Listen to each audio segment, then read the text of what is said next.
Hello दोस्तों, मैं दीपक मसीह और एक नए वीडियो में मैं आप लोगों का हार्दिक स्वागत करता हूं।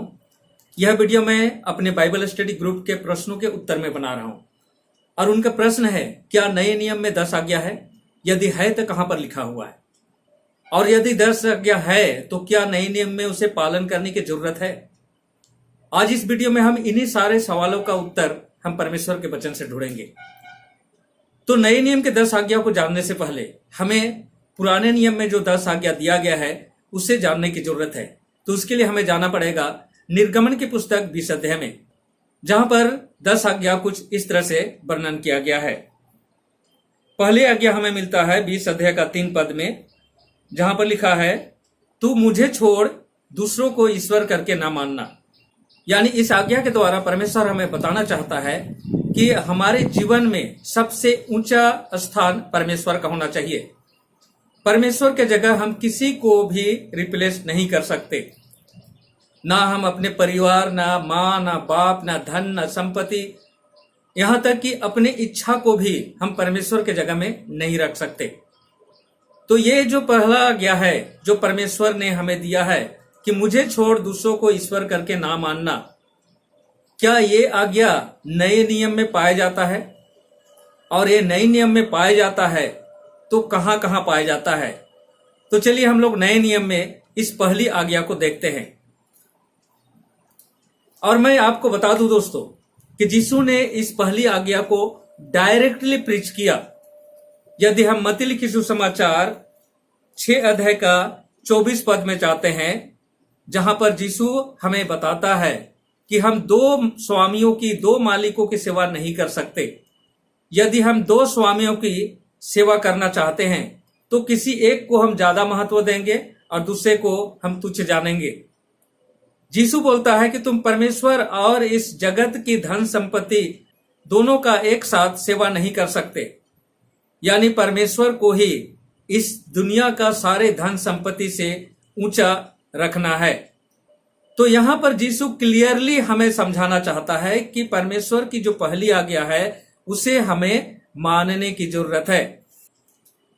अब चलिए मत्ती लिखित सुसमाचार 19 अध्याय का 17 पद को पढ़ते हैं। मत्ती 19 अध्याय का 17 पद में यीशु कहता है कि इस पृथ्वी पर भला कोई भी नहीं, ओनली परमेश्वर है जो भला है। और इस तरह से यीशु भी परमेश्वर को पहला स्थान में रखता है। और जब हम मत्ती 22 अध्याय का 37 और 38 पद को पढ़ते हैं, जहां पर यीशु कुछ इस तरह से बोलता है, तू प्रभु अपने परमेश्वर से अपने सारे हृदय, अपने सारे प्राण और अपनी सारी बुद्धि से प्रेम कर, यही बड़ी और प्रमुख आज्ञा है। तो दोस्तों यहां पर क्लियर हो जाता है कि नए नियम में यीशु ने 10 आज्ञा की पहली आज्ञा को डायरेक्टली प्रीच किया और यहां पर उसने यह समझाता है कि हमें अपनी सारी शक्ति, सारी सामर्थ्य और सब कुछ से ऊंचा परमेश्वर को रखना है। और इस तरह से हम पाते हैं कि पहली आज्ञा को नए नियम में मानने के लिए सिखाया जा रहा है। यह तो हुई यीशु की बात। अब यीशु के मृत्यु और पुनरुत्थान के बाद उसके शिष्यों ने प्रचार किया।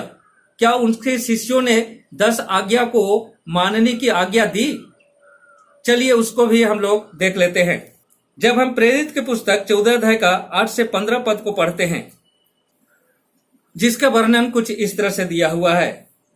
लुस्त्रा में एक मनुष्य बैठा हुआ था जिसके पैर निर्बल थे। वह मां के गर्भ से ही लंगड़ा था और वह कभी नहीं चला था। यह व्यक्ति पौलुस को बातें करते सुन रहा था। पौलुस ने उसकी ओर टकटकी लगाई और यह देखकर कि उसे चंगा हो जाने का विश्वास है, बड़े जोर से कहा, अपने पैरों पर सीधा खड़ा हो जा। और वह उछलकर खड़ा हुआ और चलने फिरने लगा। पौलुस के इस कार्य को देखकर लुकानिया की भाषा में लोग चिल्लाकर कहने लगे, देवतागण मनुष्यों का रूप धारण करके हमारे बीच में उतर आए हैं। वे बरनबास को ज्यूस कहने लगे तथा पौलुस को हिरमेस, क्योंकि वह बात करने में प्रमुख था। ज्यूस का मंदिर शहर के सामने ही था। उसका पुजारी बैलों और मालाओं को फाटक पर ले आया और उसने भीड़ के साथ मिलकर बलिदान चढ़ाना चाहा। परंतु जब प्रेरितों ने अर्थात बरनबास और पौलुस ने यह सुना तो उन्होंने अपने वस्त्र फाड़े और भीड़ की ओर यह चिल्लाते हुए लपके, अरे भाइयों, यह सब क्या कर रहे हो? हम भी तो तुम्हारे समान मनुष्य हैं और तुम्हें इस अभिप्राय से सुसमाचार सुनाते हैं कि तुम इन व्यर्थ वस्तुओं को छोड़कर जीवित परमेश्वर की ओर फिरो, जिसने स्वर्ग, पृथ्वी, समुद्र तथा जो कुछ उसमें है सबको बनाया। दोस्तों, यहाँ पर वर्णित घटना से यह प्रमाण मिलता है कि जब पौल और बरनबास को लोगों ने परमेश्वर के स्थान पर बैठाना चाहा, उनके नाम पर बलिदान चढ़ाना चाहा, तो इन लोगों ने अपने कपड़े फाड़े, क्योंकि वे जानते थे कि परमेश्वर की स्थान कोई भी नहीं ले सकता है। और आगे हम प्रेरित 17 अध्याय का 22 से 25 पद को अगर देखते हैं तो यहाँ पर भी पौल पहली आज्ञा को मानने का प्रचार कर रहा है, जहां पर कुछ इस तरह से वर्णन मिलता है। तब पौलुस ने अरुपियुस के बीच में खड़े होकर कहा, हे एथेंस के लोगों, ऐसा लगता है कि तुम सब बातों में बड़े धार्मिक हो, क्योंकि जब मैं घूरते फिरते तुम्हारे पूजने की वस्तुओं का अवलोकन कर रहा था तो मैंने एक वेदी पाई जिस पर लिखा था, अनजाने परमेश्वर के लिए। इसलिए जिसे तुम अनजाने में पूजते हो उसी का संदेश मैं तुम्हें सुनाता हूँ।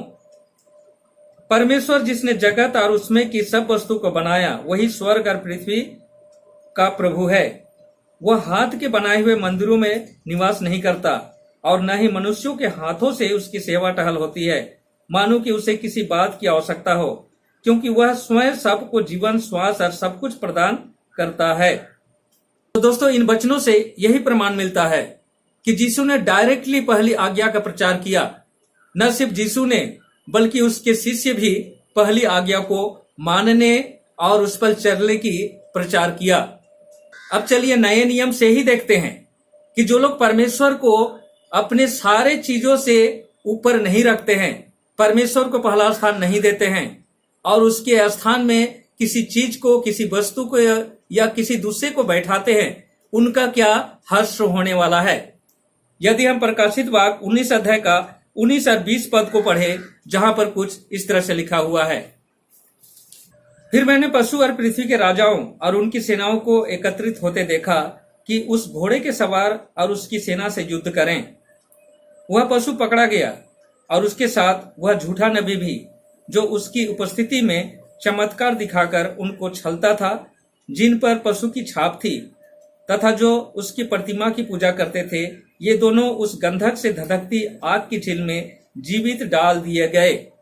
तो दोस्तों, पहली आज्ञा को नहीं मानने का सजा मृत्यु है। कोई भी नहीं बच सकता यदि कोई पहली आज्ञा को तोड़ता है। और दोस्तों, यह पुराने नियम की बात नहीं है बल्कि नए नियम की बात है। और मैं आप लोगों को जो मेरे इस वीडियो के माध्यम से मेरे साथ जुड़े हैं, मैं रिक्वेस्ट करता हूं कि आप पहले बाइबल को अच्छी तरह से पढ़िए, समझिए, उसके बाद बाइबल में लिखे वचनों को अपने जीवन में अप्लाई कीजिए। तो आज हम लोगों ने यहाँ पर देखा कि नए नियम में 10 आज्ञा का पहली आज्ञा को मानने की आज्ञा दी गई है। तो आज का वीडियो हम यहीं पर समाप्त करते हैं। अगले वीडियो में हम जानेंगे कि 10 आज्ञा का दूसरी आज्ञा नए नियम में कहां कहां पर लिखा हुआ है और क्या उस आज्ञा को पालन करने की आज्ञा दी गई है। तो मिलता हूं अगले वीडियो में। तब तक परमेश्वर के आशीषों का आनंद उठाइए। परमेश्वर आप लोगों को आशीष करे। धन्यवाद।